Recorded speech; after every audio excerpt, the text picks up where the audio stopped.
Climate change, biodiversity loss, natural resources depletion, and pollution are the 4 challenges of today's world. These crises are interrelated and interdependent, and therefore must be solved in an integrated way. This is not only critical, this is urgent. We have this decade to change the current trend.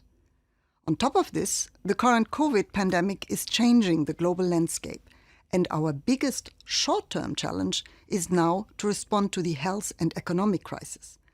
But we must not forget that overall direction we need to take.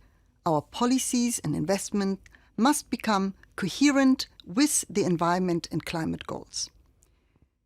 In the EU, we have presented the European Green Deal.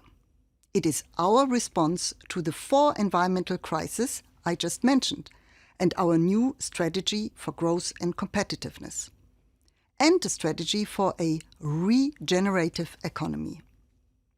It is also an agenda for future-proofing the EU, responding to the aspirations of many of our young people to live in a healthy environment and on a healthy planet.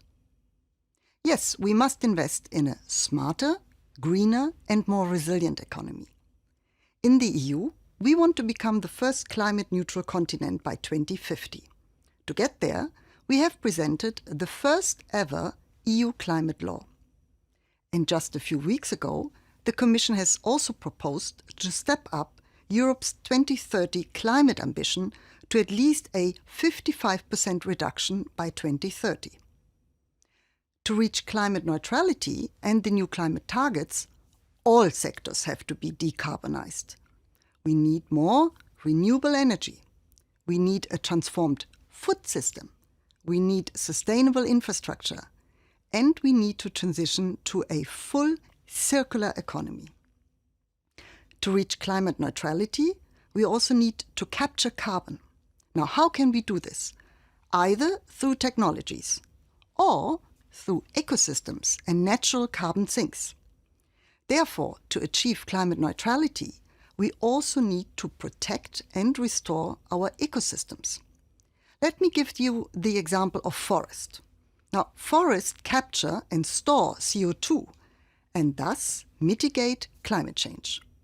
They reduce the risk vis-à-vis natural disasters, such as floods, droughts or heat waves, which are often induced by climate change.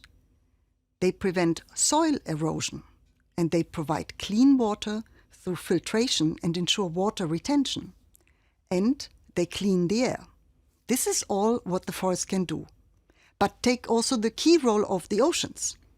Did you know that oceans are absorbing more than 1/3 of the carbon we are emitting? So that means climate and biodiversity action must go hand in hand. Investing in nature-based solutions will deliver multiple benefits. We will not solve climate change if we do not solve at the same time the ecosystems and biodiversity crisis. These are 2 sides of the same coin. But this is not only about ecosystems and species. It is also implying a radical and very urgent change in our production, but also more informed and conscious consumption patterns in our economy and even our behavior and even our lifestyles. The way we consume, eat, move, all towards more circularity and, as I said, a regenerative growth. This necessary transition is both a huge challenge, but it's also a huge opportunity. We can halt biodiversity loss. We can bring back planetary health if we act now. So such a change will not be easy, but it is crucial. We must all take concrete actions at all levels, in the public and private sector, but also each and every one of us in our individual choices. And this is why I thank you for your invitation to participate as Director General of the European Commission's Department of Environment in this journey, our common journey towards Climate Action Day. We need concrete action, and we need the involvement of youth to design the solutions for the future. So let us all act now.